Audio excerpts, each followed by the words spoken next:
Hey guys, I'm Dov, and today I'm back with more Total War Warhammer 2 multiplayer action. And one of the great things about playing multiplayer in this game is that you can kind of challenge yourself by building armies that are somewhat weak and trying to win with them. That's exactly what Falcon is trying to do right here. He even told me himself when he sent me this replay, this build was kind of weak. So let's take a look at it. He's playing High Elves versus Bretonnia. He's got some Shadow Warriors here. Looks like they're going to be up against Pegasus Knights and Lewin. Royal Pegasus Knights, that is.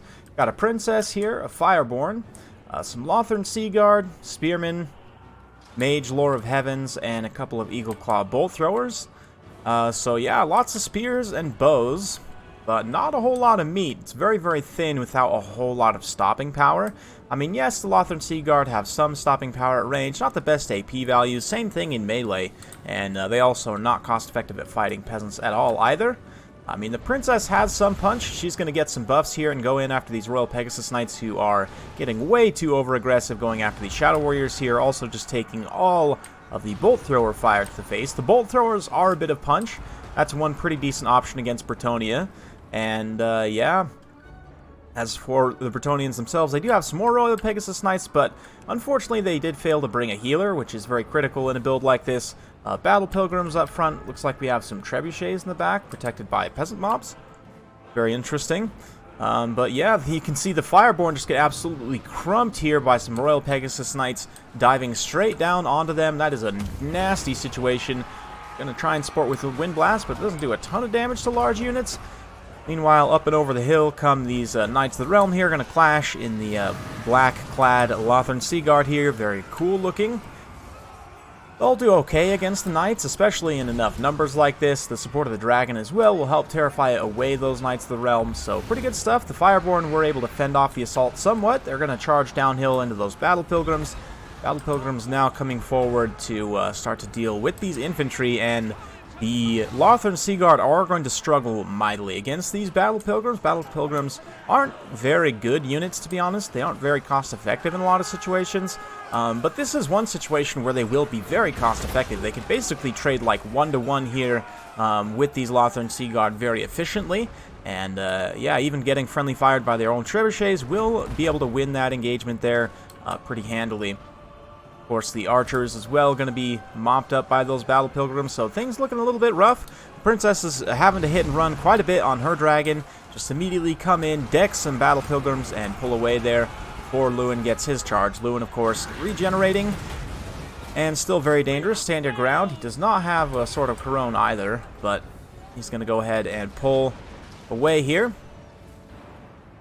The Bolt Thrower is no longer able to be protected, going to be compromised by some mounted Yeoman Archers at this point.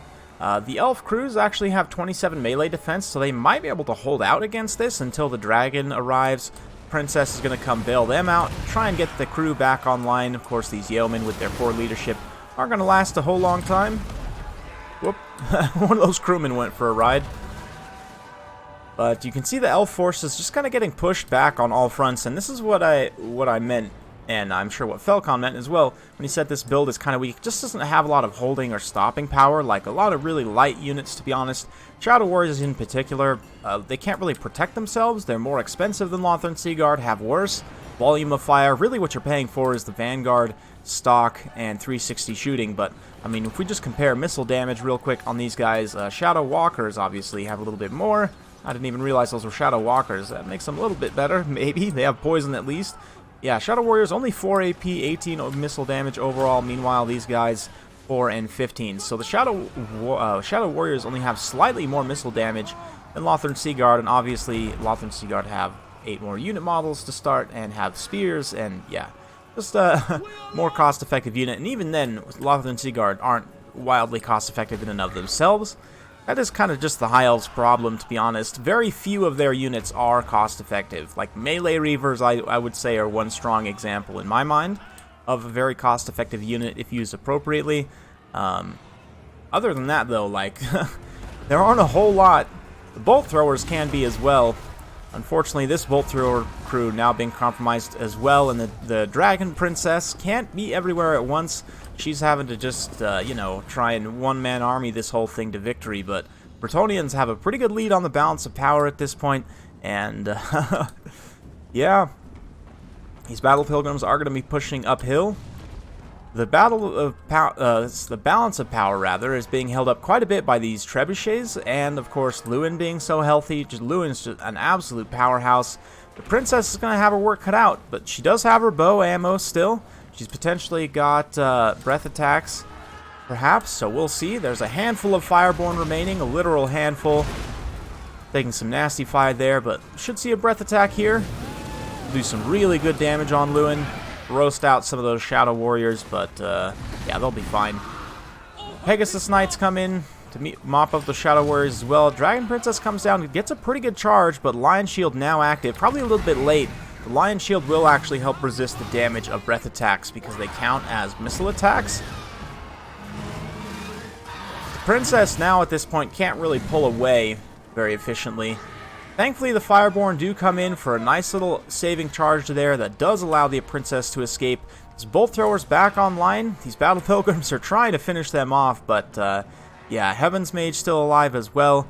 These last few Fireborn, the 5 of them sacrificing themselves, allowing these Shadow Warriors and Shadow Walkers keep firing. That is going to keep Lewin poisoned as well, at least for the last little bit of ammo that those Shadow Walkers do have, which it will help somewhat in this fight. This is still very risky. A little bit of RNG here for this princess. She finally gets a Harmonic Convergence to help swing this fight more in her favor. Up to 72 melee defense in particular is very, very strong. Lewin, without a charge bonus, will have a hard time making solid contact with the princess there. Might still get a few attacks, and unlucky RNG could cost him the game here, but we'll see. Balance of power just barely holding on here as those Lothern Seaguard get bombed out, but you can see all of a sudden Lewin's leadership is just about broken. He'd lost a ton of HP in that fight there, and he does actually break fighting those Shadow Walkers in melee as they also poison in melee attacks. Yeah. Wow, absolutely wild there as Lewin starts to rout. Can the princess actually chase him off? Keep in mind, Lewin's regeneration does stop if he routs, right? You see that kind of one circle in the corner of the tooltip there, meaning that it will stop if he routs. When his leadership breaks, the effect stops. Same thing with Blessing of the Lady as well, so now he has no physical resistance and regeneration. Should be a lot easier to take down. You can see the Elf Mage kind of hobbling over here. Goes into a nice run animation. These Shadow Warriors and Shadow Walkers fight. The Shadow Walkers in particular, with their anti-infantry and pretty good stats, will deal with these peasant mobs no problem. Pitchforks and shovels aren't going to do a lot against these cool little poisoned elf blades. Shadow Walkers are a pretty cool unit, to be honest. Yeah, the balance power starting to swing back a little bit. Lewin did come back from rout, and it looks like the princess might actually be getting hit by those trebuchets, which is very impressive. A point-blank breath attack, though, gets Lewin a couple times in the face. Let's see if she can finish him off. Lewin goes down to about 100 HP. He's going to attempt to flee away, but the princess can switch to her bow here and just try and shoot him in the back. Oh, looks like she got a hit in there. He does have Lion Shield active. Only 100 HP, but the princess actually routs here. So Lewin then also simultaneously routs, both of them just deciding that this battle is really not worth fighting anymore. And the bolt thrower gets back online. You can see these very, very tattered elf archers coming back, and look who rallies. With about 400 HP left, the princess on the dragon coming back. Lewin also comes back with about 100 HP, so we'll keep the kind of armies in the background. As Lewin attempts to escape the bow of this princess. If she can just land one shot here, that should be enough, but she's now taking fire from those catapults, and it does actually make contact, but as she routs, she gets an arrow off and finishes off Lewin. That does a pretty significant dent in the balance of power back towards the High Elves. This trebuchet is still online, both still online, still got some ammo. One of them is keeping the princess at bay with that artillery, hit by artillery leadership debuff. And she will likely shatter on the next route, I believe, if she's not already shattered. So these last few elves really have their work cut out for them. You can see these few Lothern Seaguard come forward. They do have some ammo they can shoot. And also, a lot of these units have stock as well. The Shadow Warriors and the Shadow Walkers. Looks like they are spotted, unfortunately. Going to now get blown up by those trebuchets, potentially.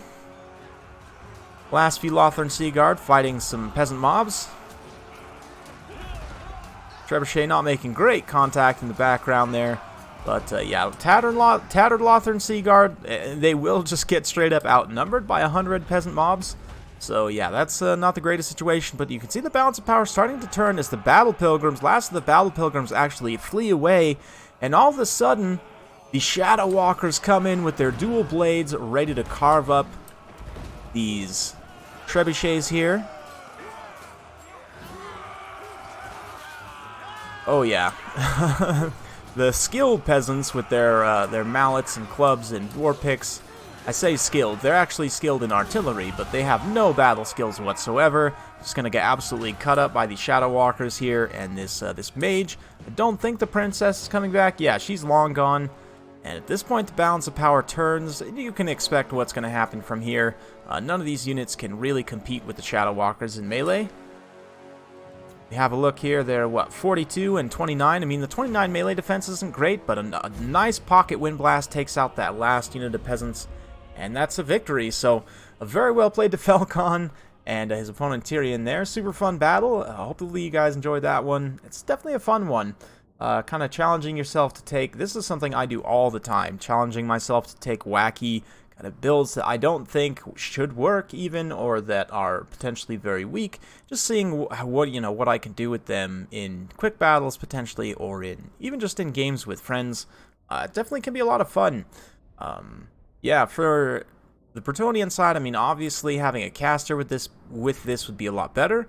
Personally, I would say you could probably cut a couple of these Battle Pilgrims down to just more peasant mobs, and that would afford you the money to bring a healer. Definitely want Lore of Life to heal these Royal Pegasus Knights. But yeah, it's an interesting one from Falcon. Actually, the Shadow Walkers kind of ended up carrying the game here. Got a ton of XP chevrons. Were able to get some key damage in on Lewin in the late game there, getting the key poisons as well. Also, their stats, their anti-infantry helped them cut up a lot of the light infantry and such in the late game, obviously. 128 kills from the Wind Blast Mage as well, getting a lot of work done. 53 for the Princess. Yeah, as for the Battle Pilgrims, they actually do trade pretty well with Spearmen, specifically in this matchup. I'm not really much of a fan of them at all, but maybe in this matchup there's something to be said for bringing, like, 2. I don't know that I would ever bring more than 2, but, like, yeah. Maybe just go a little bit wider here and try and overwhelm the High Elves with numbers, since they are somewhat weak to that.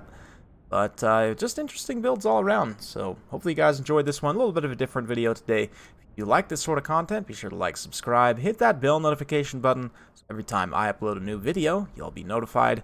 Thanks again for watching, and we'll see you next time.